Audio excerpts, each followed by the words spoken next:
Supreme செய்திகளுக்காக இரா செல்வமணி. இன்றைய முதன்மை செய்திகள்.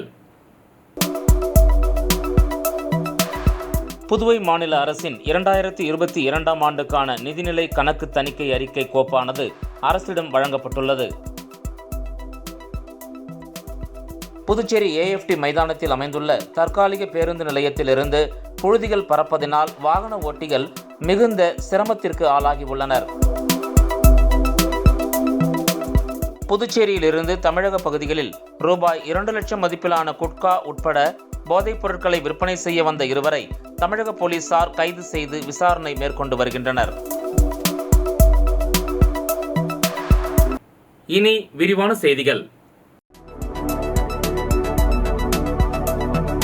புதுவை மாநில அரசின் 2022ஆம் ஆண்டுக்கான நிதிநிலை கணக்கு தணிக்கை அறிக்கை கோப்பானது அரசிடம் வழங்கப்பட்டுள்ளது. புதுவை மாநில அரசு துறைகள் செலவு செய்த கணக்குகள் ஆண்டுதோறும் தணிக்கை செய்யப்படும். ஒன்றிய பிரதேசங்களுக்கான சட்டம் 1963 பிரிவு 19 கீழ் ஆண்டுதோறும் அரசின் செலவுகளுக்கான கணக்குகளை தணிக்கை செய்து துணைநிலை ஆளுநருக்கு அனுப்ப வேண்டும். அதன் பின்னர் தணிக்கை அறிக்கை சட்டப்பேரவையில் தாக்கல் செய்யப்பட வேண்டும். அதன்படி கடந்த 2022 மார்ச் மாத நிறைவு ஆண்டுக்கான தணிக்கை அறிக்கையானது சட்டப்பேரவையில் தாக்கல் செய்வதற்கு ஏற்ப புதுவை அரசுக்கு அனுப்பப்பட்டுள்ளது. அதாவது தணிக்கை அறிக்கையானது மத்திய அரசின் ஒப்புதலுடன் துணைநிலை ஆளுநர் மூலம் புதுவை அரசுக்கு அனுப்பி வைக்கப்பட்டதாக அதிகாரிகள் தெரிவித்தனர்.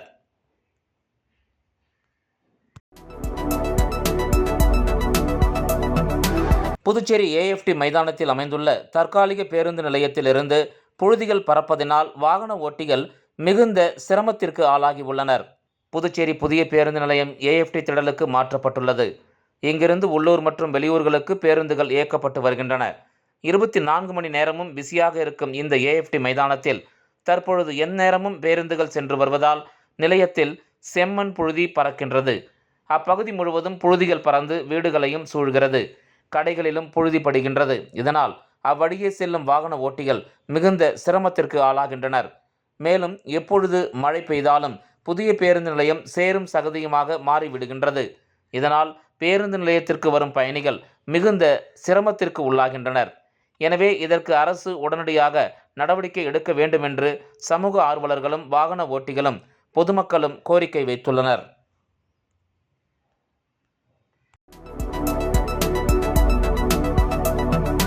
புதுச்சேரியிலிருந்து தமிழக பகுதிகளில் ரூபாய் 2 லட்சம் மதிப்பிலான குட்கா உட்பட போதைப் பொருட்களை விற்பனை செய்ய வந்த இருவரை தமிழக போலீசார் கைது செய்து விசாரணை மேற்கொண்டு வருகின்றனர். புதுச்சேரியிலிருந்து தமிழக பகுதிக்கு சொகுசு கார் மூலம் குட்கா உட்பட போதைப் பொருட்களை விற்பனை செய்வதாக கிளியனூர் போலீசாருக்கு ரகசிய தகவல் வந்தது. இதனையடுத்து கிளியனூர் போலீசார் சம்பவ இடத்திற்கு விரைந்து சென்று புதுச்சேரி பதிவெண் கொண்ட சொகுசு காரை மடக்கி பிடித்து சோதனை மேற்கொண்டனர். அதில் சுமார் 2 லட்சம் ரூபாய் மதிப்புள்ள 50 கிலோ எடையுள்ள குட்கா, பான் மசாலாக்கள் உட்பட தடை செய்யப்பட்ட போதைப் பொருட்கள் இருந்தது தெரிய வந்தது. இதனையடுத்து ஓட்டுநர் உட்பட இருவரை காவல் நிலையம் அழைத்துச் சென்று விசாரணை மேற்கொண்டதில் புதுச்சேரியைச் சேர்ந்த சபரீஷ் மற்றும் கணேஷ் பாஸ்கரன் என்பது தெரிய வந்தது. மேலும் போதைப் பொருட்களை பறிமுதல் செய்த போலீசார் இருவரிடமும் தீவிர விசாரணை மேற்கொண்டு வருகின்றனர்.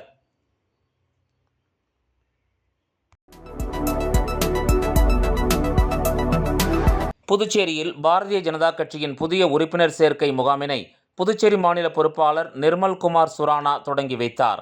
புதுச்சேரி மரப்பாலம் சந்திப்பில் உள்ள தனியார் மண்டபத்தில் பாஜக புதிய உறுப்பினர் சேர்க்கை முகாமின் தொடக்க விழா நடைபெற்றது. பாஜக மாநில தலைவர் செல்வகணபதி தலைமையில் நடைபெற்ற இந்த விழாவில் மாநில பொதுச் செயலாளர் மோகன்குமார், மாநில துணைத் தலைவர் ராஜசேகரன் ஆகியோர் முன்னிலை வகித்தனர். இவ்விழாவில் சிறப்பு விருந்தினராக புதுச்சேரி மாநில பொறுப்பாளர் நிர்மல்குமார் சுரானா கலந்து கொண்டு புதிய உறுப்பினர் சேர்க்கை முகாமினை தொடங்கி வைத்து சிறப்புரையாற்றினார். இந்நிகழ்ச்சியில் அமைச்சர்கள் நமச்சிவாயம், சாய்ஜே சரவணன்குமார், முதல்வரின் பாராளுமன்ற செயலர் ஜான்குமார் மற்றும் சட்டமன்ற உறுப்பினர்கள் ரிச்சர்ட் ஜான்குமார், ராமலிங்கம், வெங்கடேசன் ஆகியோர் கலந்து கொண்டு செல்போன் மூலம் மிஸ்டர் கால் கொடுத்து உறுப்பினர் சேர்க்கையை துவக்கி வைத்தனர். இந்த நிகழ்ச்சியில் பாஜக மாநில மற்றும் மாவட்ட தொகுதி நிர்வாகிகள் திரளாக கலந்து கொண்டனர்.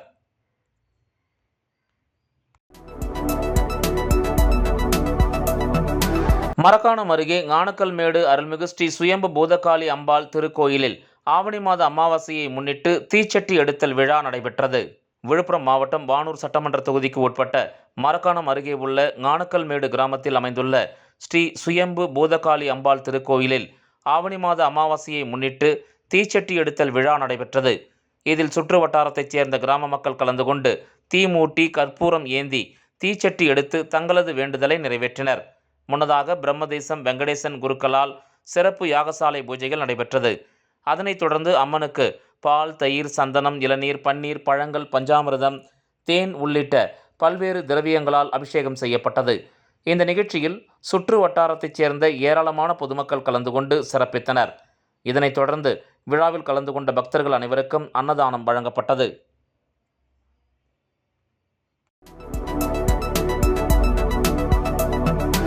கோயில் திருவிழாவில் இருசக்கர வாகனங்களுக்கு தீ வைத்து நாற்காலிகளை உடைத்து சூறையாடிய கும்பலை போலீசார் தேடி வருகின்றனர். புதுச்சேரி உருளையன்பேட்டை தொகுதிக்கு உட்பட்ட ராஜா நகரில் அமைந்துள்ள ராஜகாளியம்மன் கோயில் ஆண்டு விழாவை முன்னிட்டு அப்பகுதியில் பாட்டு கச்சேரி நேற்று இரவு நடைபெற்றது. இதில் அதே பகுதியைச் சேர்ந்த பத்மா என்கிற பத்மநாபனை கோயில் திருவிழாவிற்கு அழைக்கவில்லை என கூறப்படுகிறது. இதனால் ஆத்திரமடைந்த பத்மநாபன் தனது நண்பர்களான விக்கி, தமிழ்ச்செல்வன் ஆகியோருடன் திருவிழாவில் தகராறு செய்துள்ளார். மேலும் அங்கிருந்த நாற்காலிகளையும் விழா மேடையையும் சேதப்படுத்தினார். திடீரென பத்மநாபன் தரப்பினர் கோயில் அருகில் நிறுத்தி வைக்கப்பட்டிருந்த நேரு எம்எல்ஏ ஆதரவாளரான ஜோசப் என்பவரது இருசக்கர வாகனத்தை தீயிட்டு கொளுத்திவிட்டு தப்பி ஓடினர். இது தொடர்பாக அப்பகுதி மக்கள் அளித்த புகாரின் பேரில் உருளையன்பேட்டை போலீசார் வழக்கு பதிவு செய்து மூவரையும் வலைவீசி தேடி வருகின்றனர்.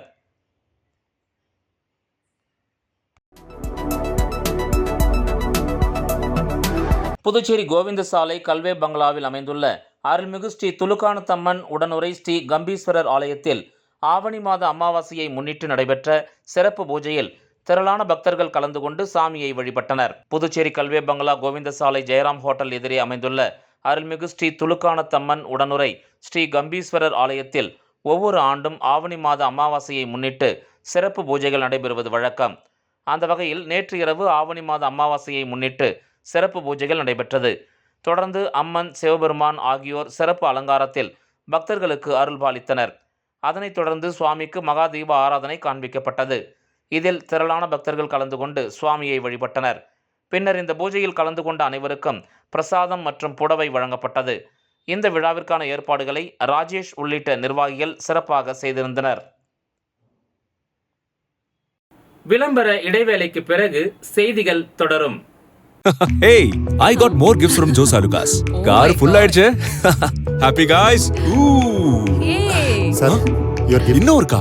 ஜோ சாலுகாஸில் 60வது ஆனிவர்சரி கொண்டாட்டம். 6 கோடி மதிப்பிலான பரிசுகள், 6 MG ஆஸ்டர் கார்கள், தங்க நாணயங்கள், வீட்டு உபயோக பொருட்கள். கொண்டாடுவோம் வாருங்கள். ஜோ சாலுகாஸின் பரிசு மழை. செய்திகள் தொடர்கின்றன.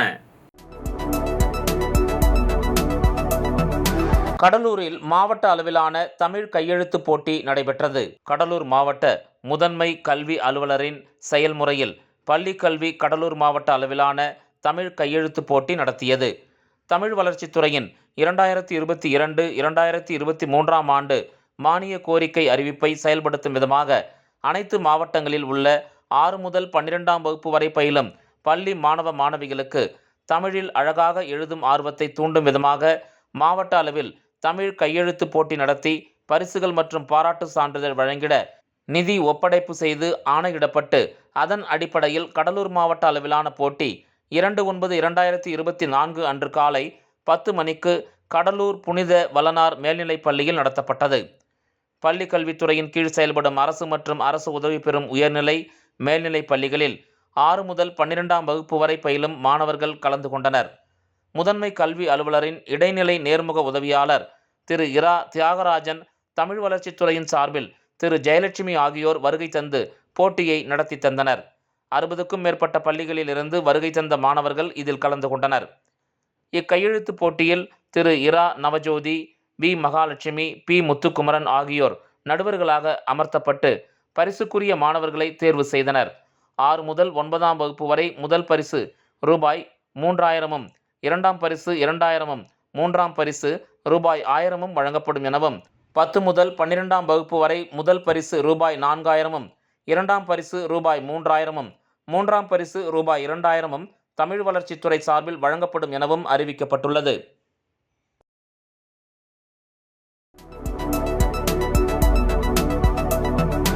வீடுகளுக்கு மின் கட்டண மானிய திட்டத்தினை புதுச்சேரி அரசு அறிவித்துள்ளது. யூனிட்டிற்கு 45 பைசா வரை மானியம் கிடைக்கும் என அமைச்சர் நமச்சிவாயம் அறிவித்துள்ளார். புதுச்சேரியில் மின் கட்டண உயர்வுக்கு கடும் எதிர்ப்பால் வீடுகளுக்கு பயன்படுத்தப்படும் மின்சாரத்துக்கு அரசு மானியம் வழங்க ஆணை பிறப்பித்துள்ளது. மின்துறை அமைச்சர் நமச்சிவாயம் வெளியிட்டுள்ள அறிவிப்பில் அனைத்து வீட்டு மின் நுகர்வோருக்கும் முதல் 100 யூனிட்டுகளுக்கு புதிய கட்டணமான யூனிட்டுக்கு ரூபாய் 2.70க்கு 45 பைசா மானியம் தரப்படும். இதன் மூலம் பொதுமக்கள் வீடுகளில் பயன்படுத்தும் முதல் 1 முதல் 100 யூனிட் மின்சாரத்திற்கான கட்டணம் கடந்த ஆண்டில் செலுத்திய யூனிட் ஒன்றுக்கு ரூபாய் 2.25 என்ற அதே கட்டணமே செலுத்த வேண்டும். அனைத்து வீட்டு மின் நுகர்வோரும் மாதந்தோறும் 101 யூனிட் முதல் 200 யூனிட் வரை பயன்படுத்தப்படும் மின்சாரத்திற்கு அரசு மானியமாக ஒரு யூனிட்டுக்கு 40 பைசா வழங்கப்படும்.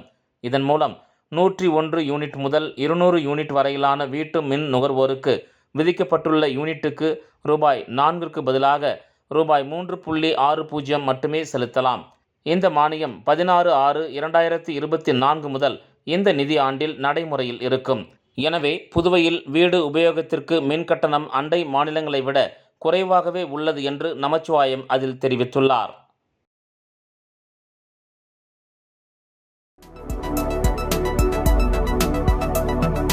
அரசின் இட ஒதுக்கீடு மூலம் மருத்துவக் கல்வி பயில தேர்வு செய்யப்பட்ட தொண்டமாநத்தம் அரசு பெண்கள் மேல்நிலைப்பள்ளி மாணவிக்கு பாராட்டு விழா நடைபெற்றது. புதுச்சேரி திருவாண்டார்கோயில் அரசு பெண்கள் மேல்நிலைப்பள்ளியில் 1ஆம் வகுப்பு முதல் 12ஆம் வகுப்பு வரை அரசு பள்ளியில் படித்து தற்பொழுது அரசு அறிவித்த 7.5% இட ஒதுக்கீட்டில் இந்திரா காந்தி அரசு மருத்துவக் கல்லூரியில் 1ஆம் ஆண்டு மருத்துவ படிப்பில் சேர்ந்த பள்ளி மாணவி சிவசக்திக்கு பள்ளி சார்பில் பாராட்டு விழா நடத்தப்பட்டது. இதில் பள்ளியின் துணை முதல்வர் சேவியர் அந்தோணி மாணவிக்கு சால்வை அணிவித்து பள்ளியின் சார்பில் ஊக்கத்தொகை வழங்கி பாராட்டினார். இந்த நிகழ்ச்சியில் பள்ளியின் அனைத்து ஆசிரியர்களும் மாணவியை பாராட்டி சிறப்பித்தனர்.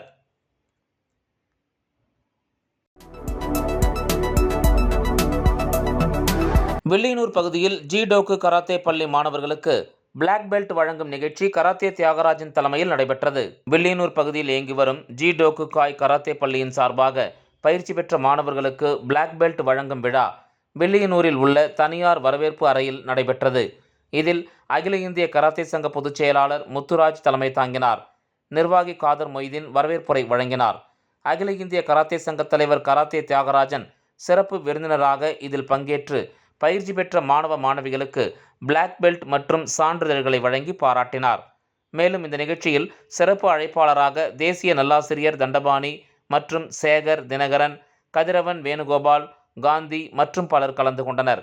இவ்விழாவிற்கான ஏற்பாடுகளை பவர் பஞ்ச் தலைவர் சத்யா செய்திருந்தார்.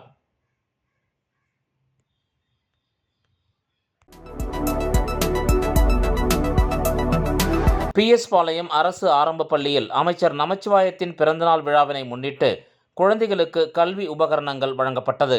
அமைச்சர் நமச்சிவாயத்தின் பிறந்தநாள் விழாவினை முன்னிட்டு PS பாளையம் நம்மவர் பேரவை சார்பாக பாஜக பிரமுகர் ஜீவா ஞானசேகர் குடும்பத்தினர் ஏற்பாட்டில் PS பாளையம் அரசு ஆரம்ப பள்ளியில் குழந்தைகளுக்கு கல்வி உபகரணங்கள் வழங்கும் நிகழ்ச்சி நடைபெற்றது. இதில் உள்துறை அமைச்சர் நமச்சிவாயம் சிறப்பு விருந்தினராக கலந்து கொண்டு விழாவிற்கு தலைமை தாங்கி பள்ளி மாணவர்களுக்கு கல்வி உபகரணங்களான நோட்டு புத்தகம், பேனா, pencil, scale, rubber, sharpener, colour pencil, sketch pen, geometry box உள்ளடங்கிய தொகுப்பு மற்றும் இனிப்பினை மாணவர்களுக்கு வழங்கினார். முன்னதாக அமைச்சரை வரவேற்கும் விதமாக ஆளுயர மாலை அணிவித்து பொன்னாடை போர்த்தி உற்சாக வரவேற்பு வழங்கப்பட்டது. அதனைத் தொடர்ந்து பிரம்மாண்ட கேக் வெட்டி மாணவர்களுக்கு வழங்கப்பட்டது.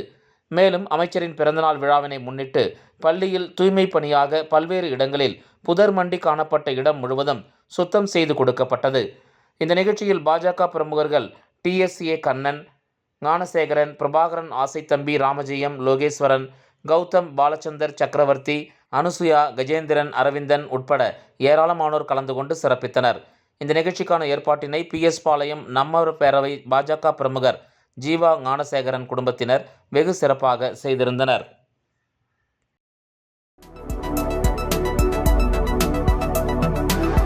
புதுச்சேரியில் இளம் பெண்ணின் வயிற்றில் இருந்து 1.5 கிலோ எடையுள்ள தலைமுடியை வெற்றிகரமாக அகற்றி தனியார் மருத்துவமனை மருத்துவர்கள் சாதனை புரிந்துள்ளனர்.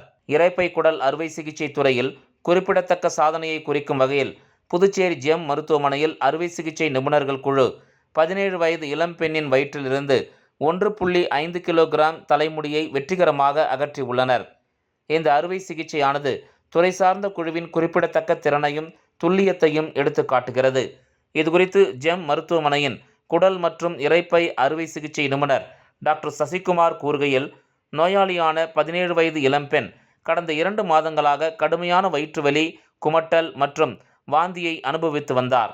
ஆரம்பகட்ட சோதனையில் வயிற்றுக்குள் ஒரு பெரிய பொருள் இருப்பதை வெளிப்படுத்தியிருந்தது என்று தெரிவித்தார். மேலும் முடிவான சோதனையில் ட்ரைகோபெசோர் என்ற முடிப்பந்து வயிற்றில் இருப்பதும் முடி உட்கொள்வதால் ஏற்படும் தீவிரமான இரைப்பை குடல் அடைப்பு என்று குறிப்பிட்டார். நோயாளி நிலைமையின் தீவிரத்தை அறிந்து 17 வயது இளம்பெண்ணிற்கு டாக்டர் சசிகுமார் தலைமையிலான மருத்துவர் நிபுணர் குழுக்கள் அறுவை சிகிச்சை மேற்கொண்டதாக தெரிவித்த அவர், இந்த அறுவை சிகிச்சை 90 நிமிடங்களுக்கும் மேலாக நீடித்தது என்றும், மேலும் உடனடியாக மீண்டு வரும் வகையில் அறுவை சிகிச்சை மேற்கொண்டதாக அவர் தெரிவித்தார். தற்போது அறுவை சிகிச்சைக்கு பிறகு நோயாளி உடல்நிலை நல்ல முன்னேற்றம் காணப்பட்டதை அடுத்து 3வது நாளில் இருந்து வழக்கமான உணவை உட்கொள்ள தொடங்கினார் என்றார். நோயாளி அறுவை சிகிச்சை முடிந்து 2வது நாளிலேயே டிஸ்சார்ஜ் செய்யப்பட்டார் என்று குறிப்பிட்டார். மேலும் இதுபோன்ற நோய் உள்ள நோயாளிகள் சொந்த முடியை வெளியே இழுத்து அதை உட்கொள்ள வேண்டும் என்ற உந்துதல் தானாக ஏற்படும் என்று அவர் தெரிவித்தார். தொடர்ந்து மருத்துவ அறுவை சிகிச்சை குழுவில் இடம்பெற்ற அனைத்து மருத்துவர்களையும் ஜெம் மருத்துவமனை நிறுவனர் டாக்டர் பழனிவேலு வெகுவாக பாராட்டினார். நான் சொல்ல போகிற பேஷண்ட் வந்து ஒரு 17-year-old கேர்ள். அவங்க என்ன கம்மில் வந்திருந்தாங்கன்னா, ஒரு 3 months-ஆகவே வந்து அவங்களுக்கு வந்து வயிற்று வலி. அந்த வயிற்று வலி மட்டும் இல்லாமல் அவங்களுக்கு லாஸ்ட் ஒரு 1 week அந்த வலி கொஞ்சம் அதிகமாக இருந்தது. அது மட்டும் இல்லாமல் அவங்களுக்கு வாந்தி, சாப்பிட்டா வயிறு உப்பசம், ப்ளஸ் வெயிட் லாஸ் இது எல்லாமே இருந்தது. ஸோ இந்த கம்ப்ளைண்ட்டுக்காக அவங்க ஜெம் ஹாஸ்பிட்டல் அப்ரோச் பண்ணியிருந்தாங்க. நாங்கள் அவங்கள எக்ஸாமின் பண்ணி பார்த்தப்போ வயிற்றில் ஒரு பெரிய கட்டி இருந்தது. அது அந்த கட்டி பார்த்தீங்கன்னா மேல் வயிற்றுலேருந்து கீழ் வயிற்று வரைக்கும் ஒரு பெரிய கட்டி இருந்தது. ஜெனரலாக அந்த 17 வயசில் பெருசாக கட்டி எதுவும் வயிற்றில் வரக்கூடாது. ஸோ இது என்னன்னு பார்க்க தான் மற்ற ஸ்கேனும் எண்டோஸ்கோப்பியும் நாங்கள் பண்ணி பார்த்தோம். எண்டோஸ்கோபி பண்ணி பார்த்ததில் சர்ப்ரைசிங், ஒரு நம்ம முடி, அது வயிறு ஃபுல்லாக வந்து அவங்களுக்கு முடி இருந்தது.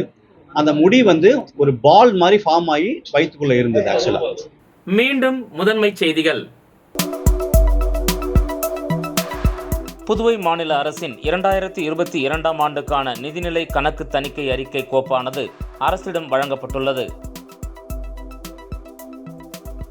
புதுச்சேரி AFT மைதானத்தில் அமைந்துள்ள தற்காலிக பேருந்து நிலையத்திலிருந்து புழுதிகள் பறப்பதினால் வாகன ஓட்டிகள் மிகுந்த சிரமத்திற்கு ஆளாகியுள்ளனர். புதுச்சேரியிலிருந்து தமிழக பகுதிகளில் ரூபாய் 2 லட்சம் மதிப்பிலான குட்கா உட்பட போதைப் பொருட்களை விற்பனை செய்ய வந்த இருவரை தமிழக போலீசார் கைது செய்து விசாரணை மேற்கொண்டு வருகின்றனர். இந்த செய்தி அறிக்கை இத்துடன் நிறைவு பெறுகிறது. வணக்கம்.